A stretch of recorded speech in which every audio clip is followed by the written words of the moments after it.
Welcome to another video, guys. We are going to be going over the fourth day of Rivals of Ixalan previews. We're going over the spoilers for the day. I'm really excited to kind of get into it. We've got a few extra cards today, and by a few I mean a ton. So let's hop right in. First off, with our transform cards here, we've got Azora's Gateway, which is a legendary artifact, 2 generic. It's got a activate ability of pay 1 and tap it, draw a card, then exile a card from your hand. If cards with 5 or more different converted mana costs are exiled with Azora's Gateway, you gain 5 life, untap Azora's Gateway, and transform it. So right now, right off the bat, obviously this is a mythic rare legendary artifact, so you're not going to get a bunch of them in draft, but this is a great looting ability. You get to draw the card first, you get to get rid of the worst card in your hand, and then gain life once you have, the 5 life once you have five or more cards with different converted mana costs. So you could basically use this on its front side just for looting. Paying 1, doing it at the end of the turn, at the end of your opponent's turn, is a great way to kind of use that mana and just use the mana efficiently. On the flip side, it gets a little ridiculous. So on the other side, after you flipped it, got the 5 different mana or casting cost spells, it flips, transforms, and don't forget untaps into Sanctum of the Sun, which is a legendary land. You tap it, add X mana of any one color to your mana pool, where X is your life total. That's right. You're going to be adding tons and tons of mana to your mana pool from this card, based on your life total. Based on what we're seeing from yesterday, I could see this going into a EDH deck, but I think there's going to be a blue-white control deck coming up very, very soon. There's a lot of key pieces to the puzzle here, namely the Sphinx from yesterday, which has the Sphinx's revelation on it when it attacks. You've got the blue dinosaur that has evasion, can't be countered. It's got huge power and toughness. This is a huge mana producer. On the front half, you have a great looter ability to get to the cards you need. And to me, this is just one of the pieces of the puzzle. So we got a couple more cards we're going to get into, and we're going to go from there. So next up, we have Path of Metal, which is 1 red, 1 white legendary enchantment at the rare slot. It says when it enters the battlefield, it deals 1 damage to each creature that does not have First Strike, Double Strike, Vigilance, or Haste. So it's a lot to kind of take in there. So it deals 1 damage to each creature that doesn't have one of those abilities. And then it says whenever you attack with at least 2 creatures that have First Strike, Double Strike, Vigilance, and or Haste, transform it. So you have to attack with 2. So, in Ramanop Red, this obviously doesn't fit the color pair, but, there's a lot of First Strikers and Haste creatures in there. Boros has always been known for Double Strike and Vigilance, so that's kind of their thing. So this will be a great card to kind of get into the mix later on, once we see maybe a rotation happen, we get a couple more sets in.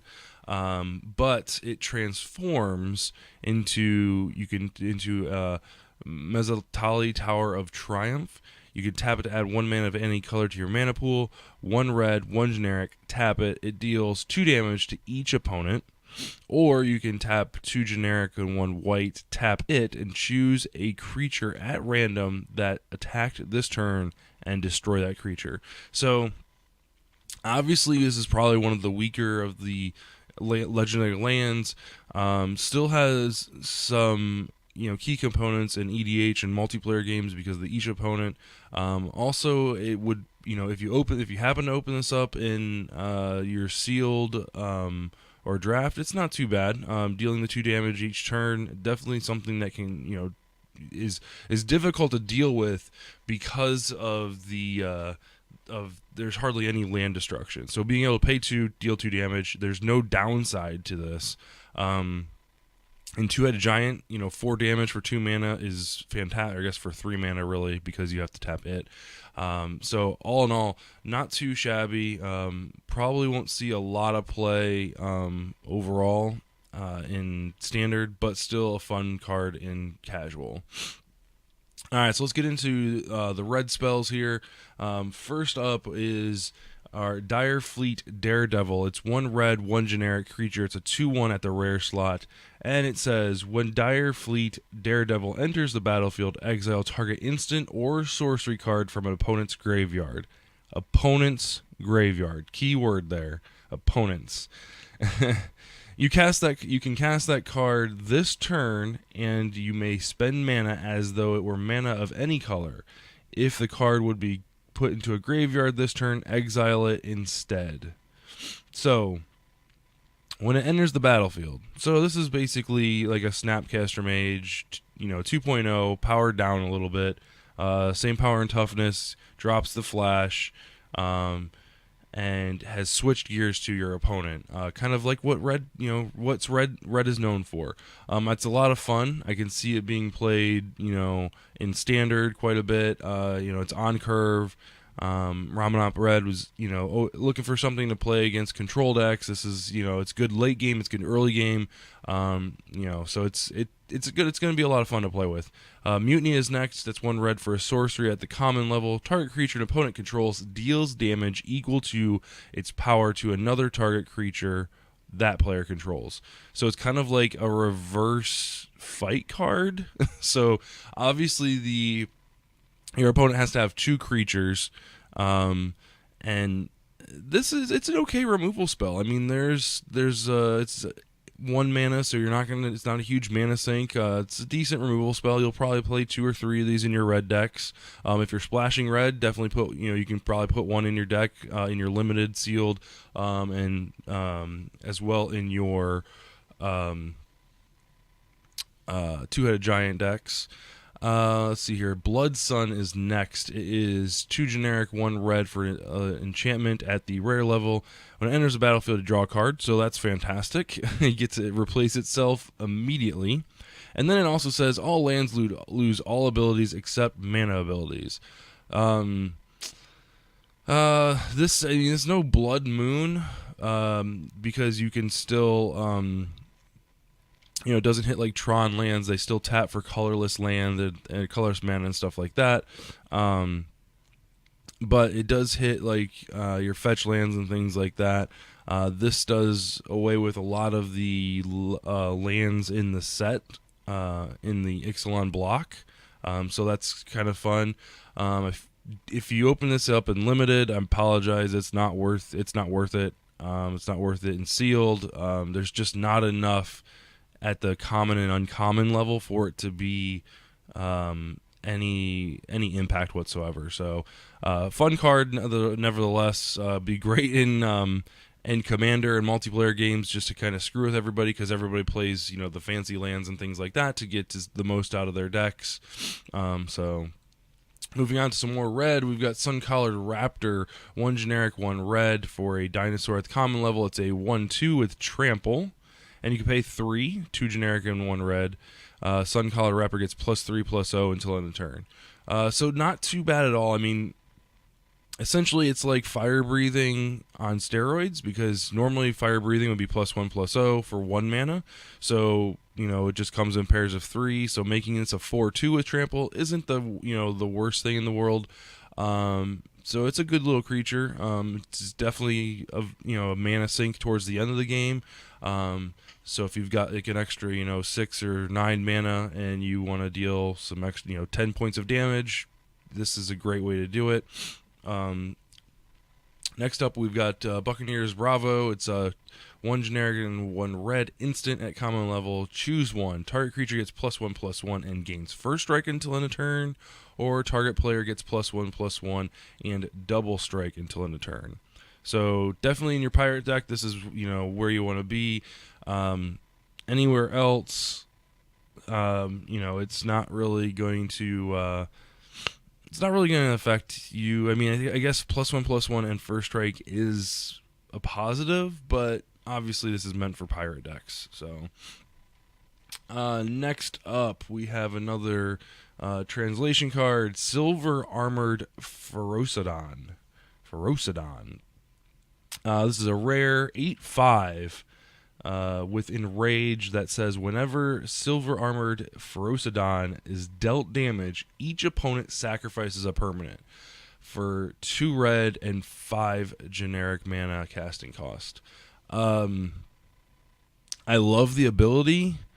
I would love this ability on a creature that costs 4 mana or maybe 5 mana, because once you get up to 7 mana, like turn 7, if you've hit all your land drops for between 1 and 7, and you play this, on turn 8, there's a whole bunch of shit on the battlefield. So your opponent's definitely got something. Sacrifice the worst thing.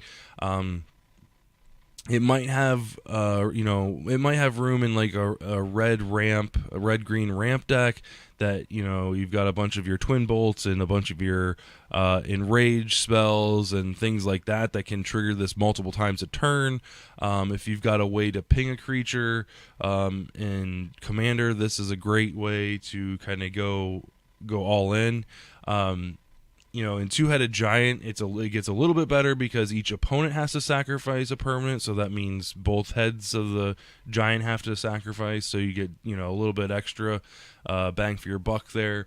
But once you get up into turn 7, turn 8, there's just so they've got the 1/1s and the 2/2s that they've had on the ground since turn 1. Those things aren't doing anything, so that's their sack outlet and gives them a couple extra turns to kind of get rid of the Ferocidon. So moving on to black, we've got Dire Fleet Poisoner.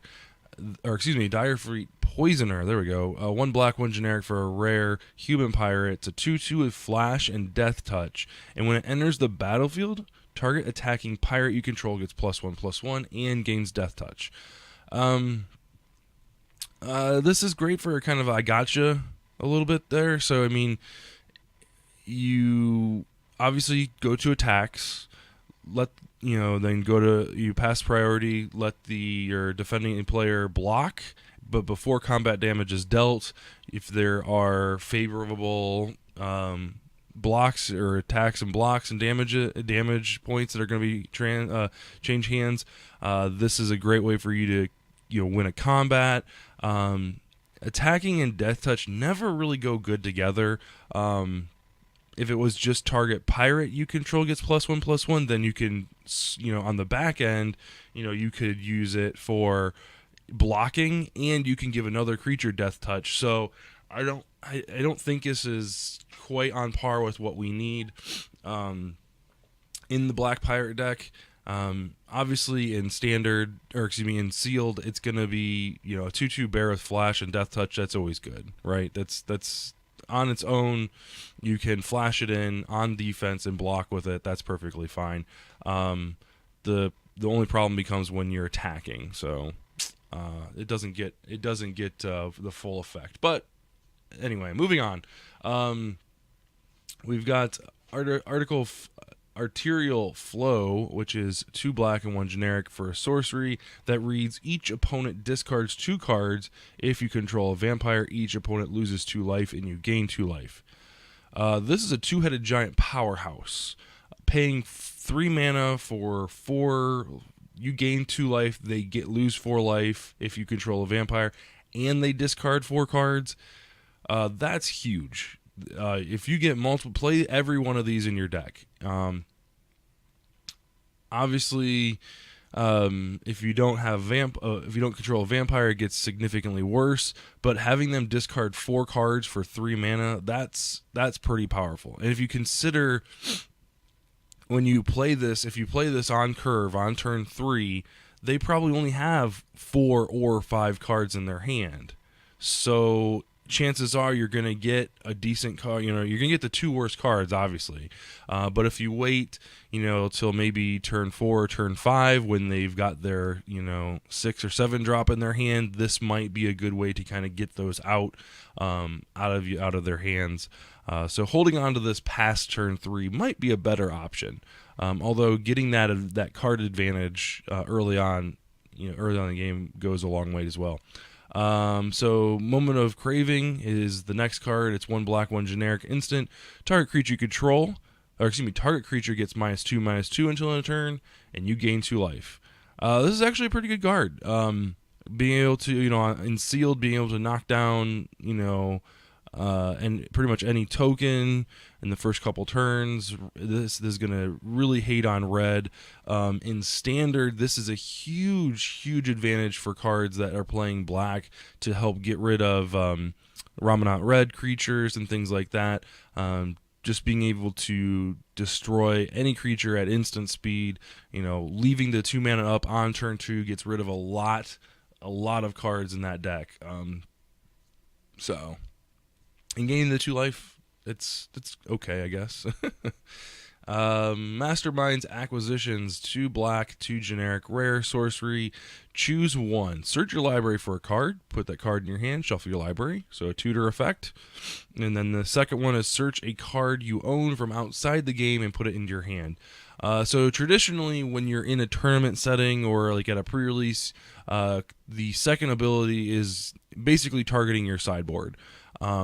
Now, I know in like casual formats, or casual games where you're playing kitchen table Magic, it's kind of up to your play group what you do. Like if you can run downstairs and look through your entire, Magic collection, that's fantastic.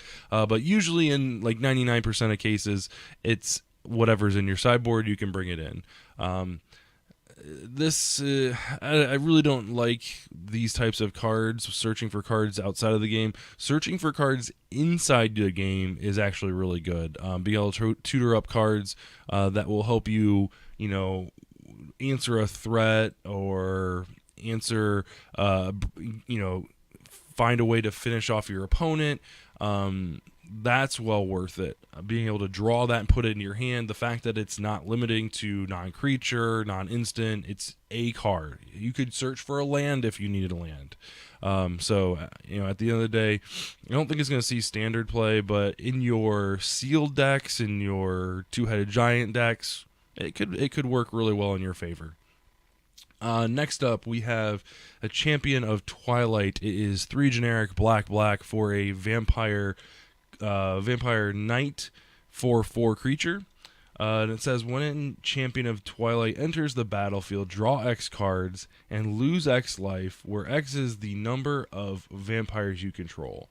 So this is, great way to refill your hand. Obviously, he is a vampire, so you're at least going to gain, it's going to replace himself.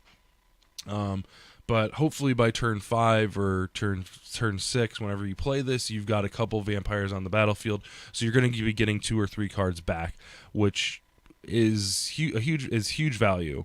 So obviously it's rare, so you're not going to get a ton of them, but when you get it, it kind of will push you into that vampire color for sure. And it's a 4/4, so definitely worth the 5 mana for sure. Next up, we have Dinosaur Hunter. This card wins the flavor of the day. 1 black, 1 generic for a 2/2. So black bear. When it deals damage to a dinosaur, you destroy that creature. So that's fantastic. It's kind of like pseudo death touch for just dinosaurs, which is kind of, it would have been better if it was just plain old death touch, but it's just really cool that it's a dinosaur hunter. If you've got a way to pump it, or a way to give it indestructible, or a way to have it cause damage instead of combat damage, it doesn't say combat damage, so it can be any type of damage. So at any rate, first strike would be great, because as soon as it deals the first strike damage, that creature's dead. So that's one of the fun interactions with Death Touch and First Strike. So yeah, fun card at common level. You'll play every one of them just because it's black 2/2 bear. So Let's see, what do we have next? A couple more black cards to go over. Pitless Plunder is 1 black, 3 generic, 1 4, and whenever another creature you control dies, create a colorless treasure token. The colorless treasure token obviously has tap, sacrifice this artifact, add 1 mana of any color to your mana pool. It's an okay card. In sealed and draft and in two-headed giant, it's gonna be you'll put 1 or 2 in your deck, just because getting that extra treasure back is always profitable in black, and be able to really kind of round out your curve, play your X spells for a little bit more, play your bigger spells, your finishers and things like that before they're meant to come out. On turn 4 playing this, it's not going to affect the board at all. Obviously, you can play it, and it gives new breath to your 1/1 that you played on turn 1, right? So on turn 4, your 1/1 practically does zilch at this point, because they've played a 2/2 or a 3/3 or even a 4/4. So your 1/1 just has to kind of stay back. It might chump block, so you can always represent that, or you can just be proactive and just attack into things if you really have something that you want to play use that treasure for. So like I said, you'll play 1 or 2 if you can pick them up, no more than that. Next up, we have got Twilight Prophet, is a vampire cleric for 2 generic and 2 black mana. It's a mythic rare, 2/4 with flying and ascend. This is the first time we've seen ascend today. So ascend is, if you control 10 or more permanents, you get the city's blessing for the rest of the game. So obviously on turn 4, you may not have 10 permanents in play, but the benefit to this is, at the beginning of your upkeep, if you have the city's blessing, reveal the top card of your library and put it into your hand. Each opponent loses X life, you gain X life, where X is the card's converted mana cost. This is an extremely powerful card. If you can play this when you already have the 10 permanents in play, and this card ascends you into the city's blessing, that's going to be your best case scenario. The only thing that you have to worry about is keeping this card alive, because it triggers on your upkeep and not your end step. So that's gonna be the biggest battle, the biggest obstacle that you face, is keeping this alive. Being able to draw that extra card is fantastic. Gaining the incidental life is fantastic. But draining your opponent, that's where you're gonna really see some shine. So really looking forward to playing with this one. Vampires are looking really strong. Next up, we've got our white cards, and the first card up, it looks like a ton of fun to play with. Trapjaw Regisaur is its name. It costs 3 generic and 2 white for a dinosaur. It's got Enrage, and it says, whenever Trapjaw Regisaur is dealt damage, exile target creature an opponent controls until Trapjaw Regisaur leaves the battlefield. And it's a 5/5. So on its face, vanilla test, 5/5 for 5 mana, not too bad. It's a mythic rare, so you're not going to get a ton of them. But basically being able to get rid of anything and everything that you want. Target creature, the opponent doesn't get to choose. It can be their biggest threat on the board. A lot of comments I saw on the message boards and on Twitter were talking about how this card doesn't have like haste or vigilance or something else to go along with it. It's very fragile in the sense that it can be removed from the game very easily. But if you trade, like, think of it this way: if somehow they deal it 5 damage, right, you're obviously going to get 1 card out of all their cards. The cards will actually, I take that back. When it leaves the battlefield, all those cards that gets exiled will go back to the battlefield. So you won't really get a 2-for-1. But the good news is, you're getting those cards off the battlefield, in the first place.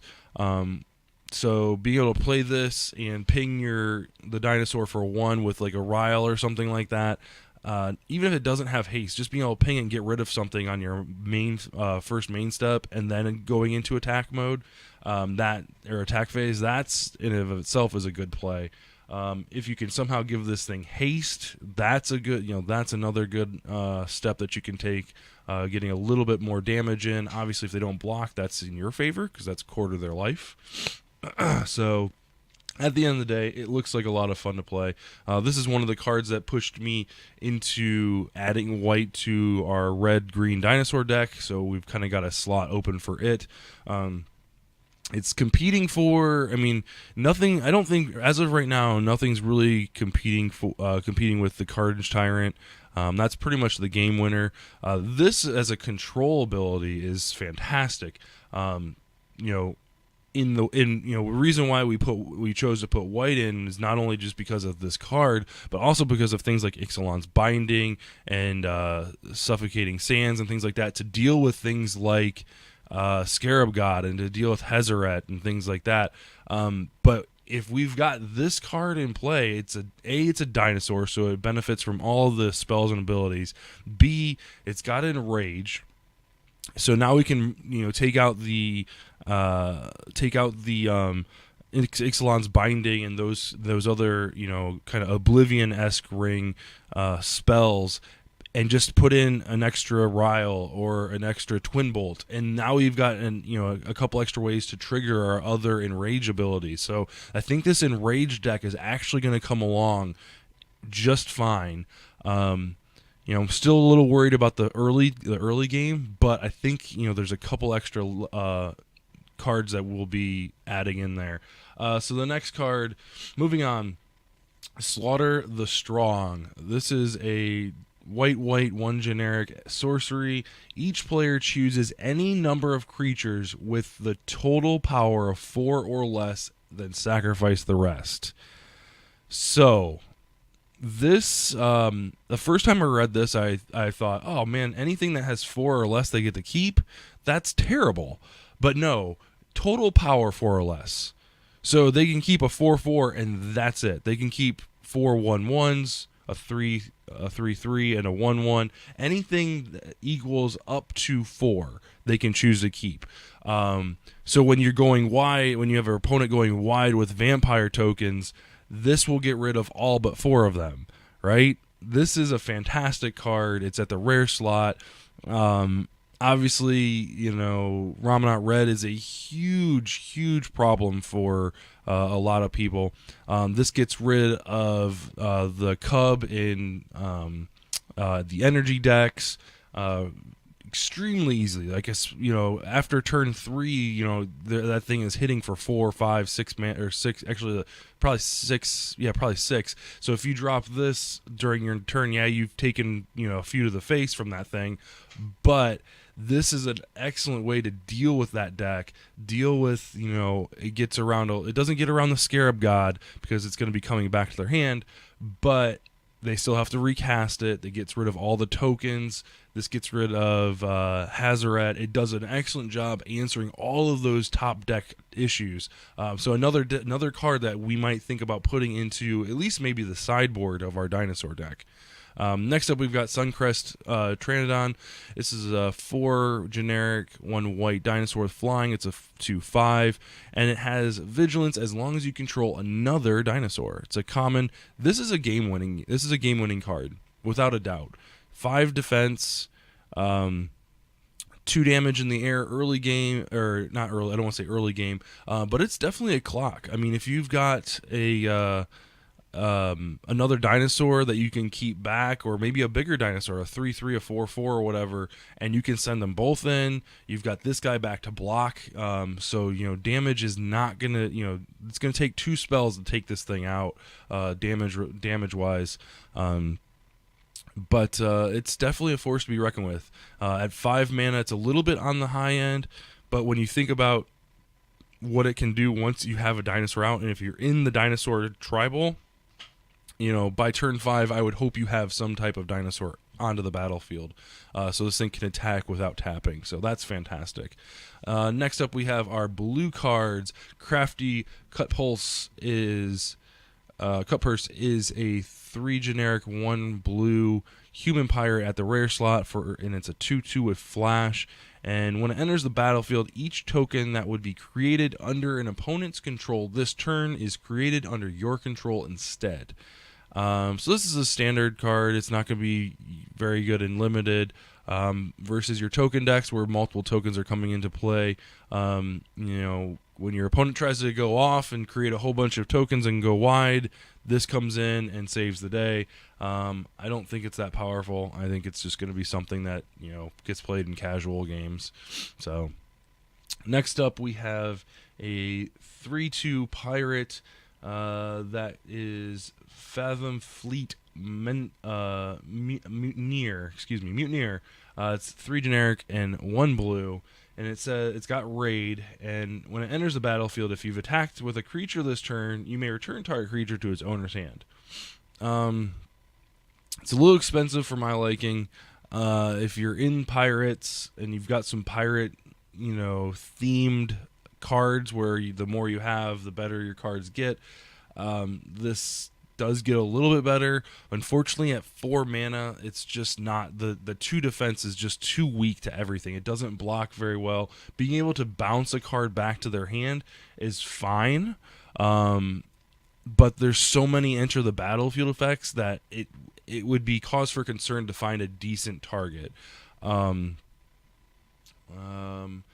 You can bounce your own stuff, so that's a possibility. So if you yourself have some enter the battlefield effects that you want to take advantage of, this might be a good card to put in your deck for the late game. So it's not too shabby. Let's see here. So next up, we've got an instant spell, Disperse into the Wind. 2 generic, 1 blue, exile target non-land permanent. For as long as that card remains exiled, its owner may cast it without paying its mana cost. So it's just like another blink effect for 3 mana.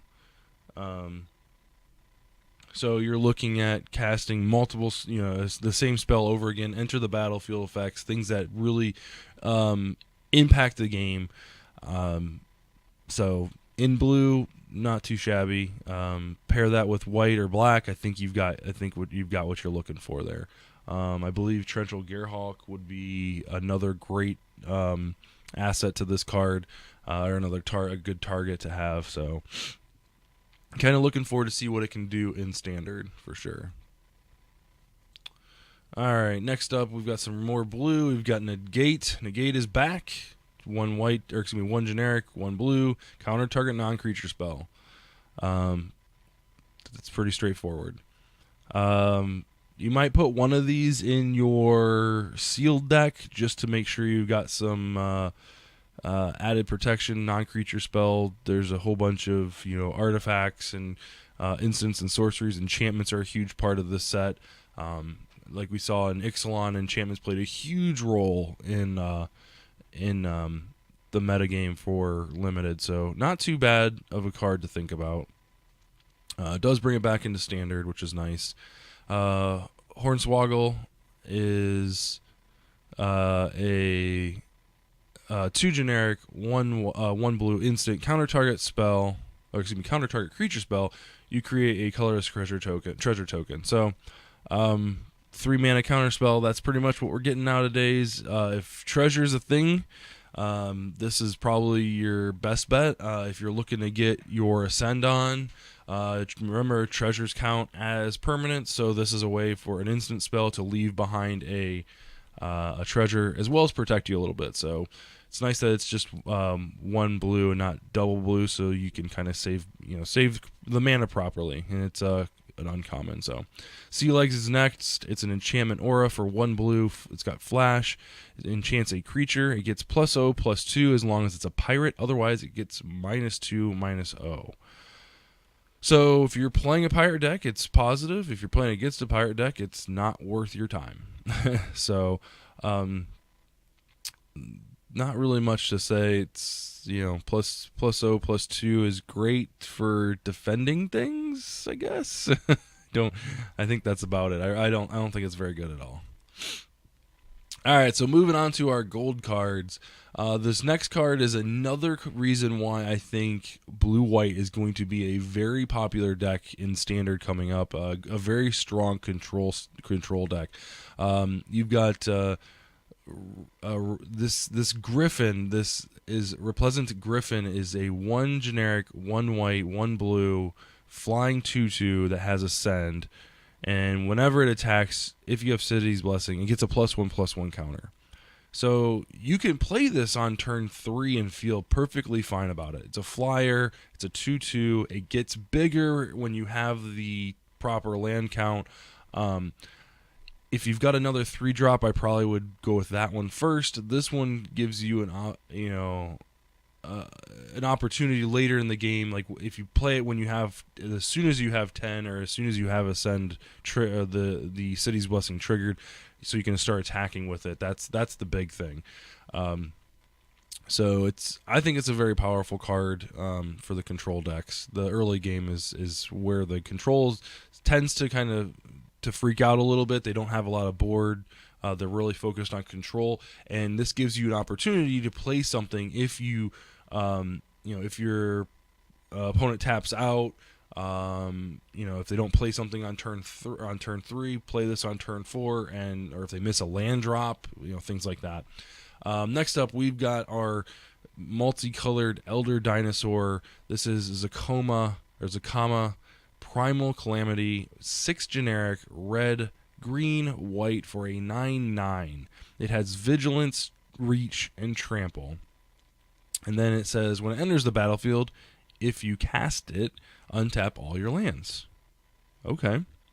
So that's great. So you pay for your 9/9, and you get all your lands untapped.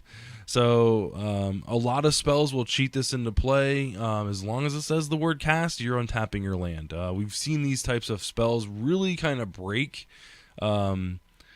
formats and things like that. When you cast a spell and then you untap all your lands for free. Obviously, this costs 9, so you're not like, paying for something and then paying for this and then untapping all your lands.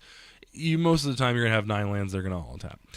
But anyway, the cool part about this is, since it's it's got 9 mana to cast it. It has 3 abilities. Each of them costs 3. 2 generic and 1 red. It deals 3 damage to target creature. 2 generic, 1 green. Destroy target artifact or enchantment. Or 2 generic and 1 white. You gain 3 life.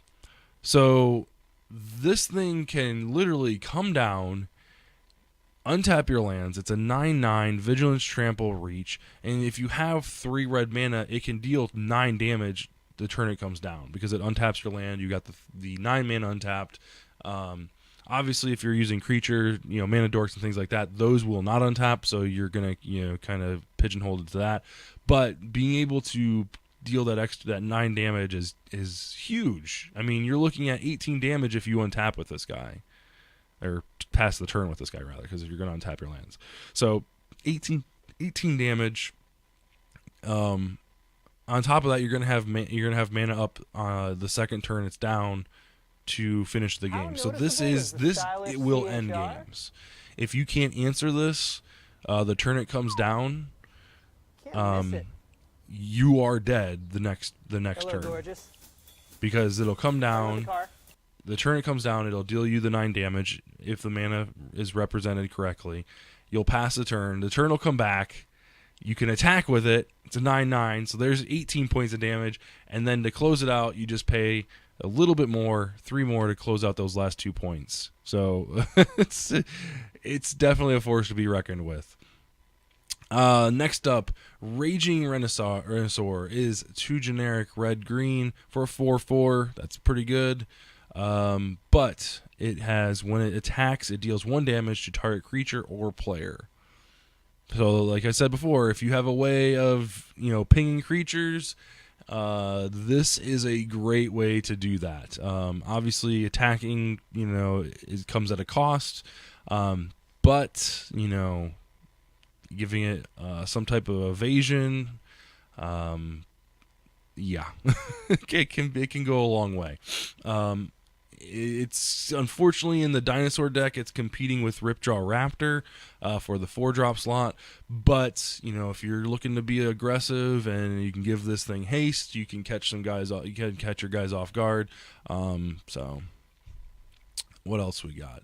So this is the last set of cards. These are kind of the filler ones.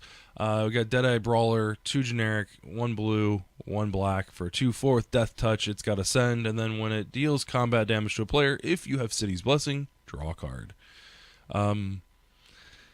It's an uncommon. I don't. It's going to be usable in your Pirates deck, but I don't. It won't see much play outside of limited. Arch of Ascana is a land at the rare slot. It's going to send, and it taps for colorless mana. You can pay 5, tap it, draw a card, activate this ability only if you have City's Blessing. So 6 mana, draw a card. Good for control decks. I mean, you've got at the end of your turn, or your opponent's turn, if you've got 6 mana left up, you can draw a card. So it's just a great way to kind of get those extra cards in there. You're drawing more cards than your opponents, and that's always a good thing. That's how that's how games are won. In limited, in limited, you're always looking for those late game mana sinks. So I feel like if you open one of these, I would just go ahead and play it. Obviously, if you're in a control deck, it's not going to be the best option for you. But in most limited games, you're going to, board presence wins the game. Last up, we have Naturalize. It's reprint, 1 green, 1 generic, instant, destroy target artifact or enchantment. This brings it back into standard, so we've got our our Naturalize back. But I don't think there's a couple artifacts and enchantments out there that are a little rough around the edges that this will answer, but it is in green, so those the most decks that are in standard right now aren't even playing green outside of energy. So, and I think they have maybe 1 or 2 artifact enchantment removal spells in their sideboard, so this may replace those. Who knows? So, but that's that, guys. I really appreciate you watching the video. Make sure you get over to our YouTube page at youtube.com/72DPI online. Get subscribed. Leave a comment below.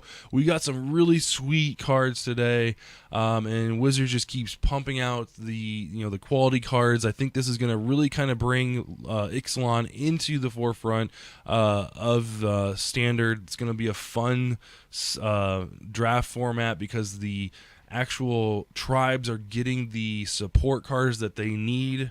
Unfortunately for Ixalan, there just wasn't enough to make it as fun as it could be, but I think there's some really great crossover cards here, some really great support cards, so I'm looking forward to it. Leave a comment below, tell me what you like, and what cards you're looking forward to playing with, what you're looking to build around, and what you would like to build in standard.